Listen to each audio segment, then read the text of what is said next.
Assalamualaikum, selamat sore. Kita lanjut lagi soal pola doktrin Habib psikolinguistik dan imbasnya kepada Nusantara. Detail psikolinguistik doktrin klan Habib Ba'alwi. Ini lembar pertama. Ini lembar kedua. Ini nggak bisa ini kalau dijabarkan lewat model konsep begini. Kecuali seminar itu kan ada proyektor dan lain sebagainya. Kita langsung melompat. Habib Novel Alaidrus, contoh pendoktrin handal. Ini masih berhubungan dengan yang tadi itu loh, yang pro dan kontra doktrin yang selama ini disebarkan di media, di orang-orang umum gitu loh. Sebagai sebuah contoh pendoktrin handal dari klan Habib Ba'alwi adalah Habib Novel Alaidrus. Beberapa doktrinnya. Menjati Habib, satu, menjati Habib sama dengan menjati Rasul. Dua, mengkritik Habib sama dengan iblis. Ada kan video-videonya itu. Tiga, amannya Indonesia atau dalam kurung dunia sama dengan amannya Habib. Ini juga ada videonya. Empat, jangan celah, jangan caci, jangan maki, jangan hina, jangan rendahkan meskipun wujudnya dalam tanda kurung Habib seperti setan. Ini doktrin gitu loh. Dan masih banyak lagi contoh lain dari tokoh-tokoh klan Habib Ba'alwi, baik yang tua maupun yang muda, baik yang aperen dan pembawaannya berangasan maupun yang kalem jempolan lembutnya. Bagaimana dengan klan Habib Ba'alwi yang diam, yang tidak nampak di permukaan media sosial atau di panggung-panggung ceramah? Sama saja kah? Bagaimana dengan klan Habib Ba'alwi yang di Tarim Hadramaut? Sama saja. Thinking system dan belief sistemnya sama. Mengapa? Karena mereka lahir dan tumbuh dibesarkan di karakteristik environment psikologis dan pemahaman yang sama. Contoh budak buah karya pendidikan klan Habib. Mengaku Habib sebagai jelah Nabi bagian daripada iman dan akidah. Ini ada orangnya. Di YouTube tuh ada, video ini ada. Dia ini seorang mukibin gitu. Karena mengakui Habib ini sebagai jodoh Nabi itu bagian daripada iman. Karena itu akidah. Nanti kita secara nggak sadar akan murtad. Jadi kalau kita nggak percaya dengan itu, murtad, dan kita akan jadi musuh besarnya Nabi. Loh, pemikirannya kan? Menghina Habib, memuji Habib itu sama saja memuji Nabi. Ketika kita mengingkari jodoh Nabi yang sesungguhnya, yang nggak berlaku sholat kita. Karena akidahnya sudah batal. Mati ya kita mati dalam keadaan kafir. Loh, ini mukibin aku tuh seperti ini. Adakah orang semacam ini di NU? Pendidikan kayak NU ada yang begini? Nggak ada. Ini lagi nih, contoh budak ekstremis hasil karya pendidikan klan Habib. Orang ini pernah rame di YouTube. Dia ngasih nomor telepon. Ditelepon dari teman-teman kita di grup itu, dia nggak berani ngangkat. Orang ini pernah berkata seperti ini. Petikan kalimatnya. Inilah manusia-manusia bangsa, manusia biadab. Hanya anak cucunya Dajjal, anak pelacurnya PKI bangsat yang tidak boleh kita biarkan buat para pecinta Ahlul Bait.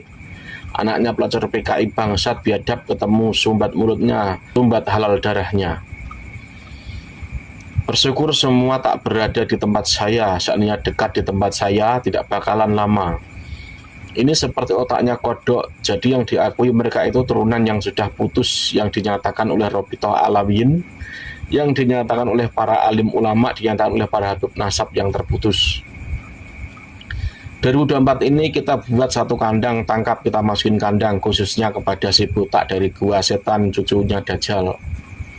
Ente stop dengan ocehan itu. Kalau ente tidak stop dengan, ingat, dimanapun ente berada, jangan ente seenak-enaknya berlenggang. Kalau tidak hancur mulut ente dalam setahun ini, kalau tidak patah tulang ente dalam setahun ini, camkan itu. Bala akan datang dari Allah. Yang benci dengan statement saya, sekali lagi hubungi saya. Tidak terima dengan statement saya, hubungi saya di 0859 bla bla bla. Dihubungi beberapa teman. Dia nggak berani dia. Ini orang gede bacotnya saja. Ini orang mukibin loh, mentalnya seperti ini. Ada orang yang semacam ini? Ada nggak di media? Nggak ada. Sudah. Ini orang-orang yang sudah udah akut, sudah kena propaganda akut. Apa yang akan terjadi? Bayangkan jika doktrin-doktrin sesat yang memproduksi manusia ekstremis seperti itu dibiarkan terus berkembang dan bertambah kuantitasnya. Akan jadi seperti apa masyarakat Indonesia? Bayangkan saja bagaimana jika ada 1.000 orang seperti itu yang menjadi pasukan klan Habib Alwi. Barangkali sekarang sudah ada 1.000 orang seperti itu. Lalu bayangkan jika ada 10.000 orang seperti itu yang menjadi pasukan siap mati klan Habib atas nama membela cucu Nabi, padahal bukan. Kalau 100.000, kalau Ansar dan Basar seluruhnya seperti itu, oh tidak mungkin seluruhnya. Ya sudah, 20% saja dari Ansar dan Basar kesurupan jin Tarim Institute of Ideology. Itu sudah berapa jumlahnya? Kalau 20% sampai 50%. Kiai NU kesurupan cintai lalu mendoktrin santri-santrinya dengan doktrin yang sama. Bagaimana? Itu kan sudah ada contoh-contoh realnya. Bayangkan dan simulasikan di realitas seperti apa jadinya. Coba bayangkan jika misalkan Bansar NU, misalkan cara pemikirannya seperti orang-orang Mukibin ini, 20% sampai 50% saja deh. Lalu seperti apa negeri ini? Nahdlatul Ulama tidak pernah mendoktrin pengikutnya semacam itu. Jadi keras semacam itu tidak pernah. Karena memang Nahdlatul Ulama tidak main doktrin. Tidak ada. Gambaran umumnya, gerombolan orang kesurupan doktrin itu akan digunakan untuk memukul, menekan, meneror, mempersekusi, dan mengendalikan siapa saja yang berposisi diametral dengan klan Habib Alwi dan siapa saja yang menghambat Ba'alwisasi, zamanisasi Nusantara. Nusantara akan diteror dan dipersekusi, bahkan diancam, dibunuh. Treatment itu menciptakan keadaan masyarakat berbumi menjadi takut bersuara dan melawan. Bahkan lebih buruk daripada itu, pribumi merasa rela dan senang hati membantu klan Habib Alwi karena meyakini mereka membantu dan menyenangkan Allah dan Rasulullah melalui membantu dan menyenangkan cucu Nabi. Ini loh doktrin, aduh, di kepalanya orang tuh mukmin yang kayak tadi contohnya tuh, aduh ya seperti ini gitu loh. Pengkondisian masyarakat yang demikian itu menyebabkan satu, pemalsuan makam akan terus berjalan dan meningkat kuantitasnya. Dua, pemalsuan sejarah akan terus berjalan dan meningkat kuantitasnya. Tiga, hujan doktrin dan cerita khurafat dari klan Habib Alwi akan terus berjalan tambah semarak dari panggung ke panggung dan di media sosial. Empat, haul-haul kota yang isinya tokoh Habib akan terus berjalan dan meningkat kuantitasnya hingga ke seluruh kota di Indonesia. Haul Solo, haul Malang, haul Tegal, haul Surabaya, haul Ampel, haul ini itu. Seluruh Indonesia dikawal RA, FPI, majelis-majelis, ponpes, dan organ-organ klan Habib Alwi lainnya. 5. Dawir meningkat, pemerkosaan meningkat, perampasan harta benda, properti, dan tanah meningkat. 6. Sejarah, identitas, dan budaya pribumi Nusantara terhapuskan. 7. Terus seperti itu secara simultan pada part-part lainnya dengan tren meningkat seiring menguatnya kepercayaan dan keyakinan masyarakat akan doktrin klan Habib Alwi. Lalu 8. Imigran Habib Tarim Institute of Ideology semakin banyak berbondong-bondong bermigrasi ke Indonesia, dikawal oleh budak-budak Tarim Institute of Ideology yang siap mati membela cucu Nabi. Siapa yang menentang kedatangan klan Habib Alwi disudutkan dengan framing benci, alul bait, kafir, halal darahnya. 9. Cucu Nabi membanjiri Nusantara dan terus akumulasi siklikal proses Ba'alwisasi, Yamanisasi, bak bola salju hingga klan Habib Alwi menguasai Nusantara. Baik, mari kita beralih ke NU. Berikut ini gambaran umum yang terjadi. Ketika NU berhasil dikuasai ideologi klan Habib Alwi, NU beserta seluruh Banom dan umatnya akan digunakan untuk menghajar Muhammadiyah. Muhammadiyah dikafir-kafirkan dan dihalal-halalkan.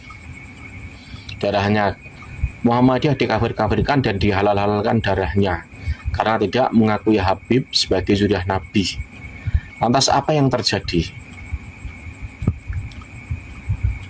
Clash of civilization antara NU dan Muhammadiyah. Selain NU versus Muhammadiyah, terjadi pula NU versus Keraton Jogja dan keraton-keraton lainnya di Nusantara. Dan NU versus non-Islam.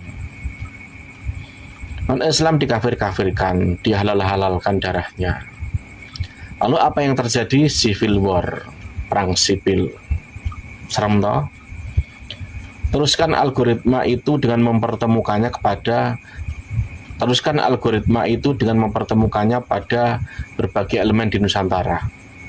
Maka yang terjadi ya mat perang gitu loh.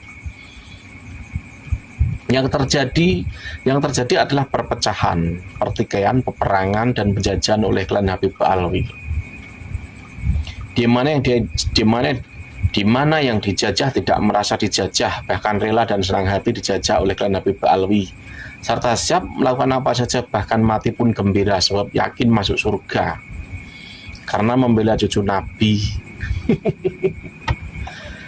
Begitulah bahaya dan fatalnya klan Habib bagi masyarakat bangsa dan NKRI. Ketika tulisan di atas dibaca itu terasa ringan karena bentuknya teks. Jika bentuknya realitas itu menjadi super berat. Tidak percaya? Bagaimana kalau kita NU dari Pribumi Nusantara biarkan saja operasi klandestin Habib Alwi? Bagaimana kalau kita NU dari Pribumi Nusantara biarkan saja operasi klandestin klan Habib Alwi terus berlangsung untuk membuktikannya? Kita monggo-monggokan saja. Gitu.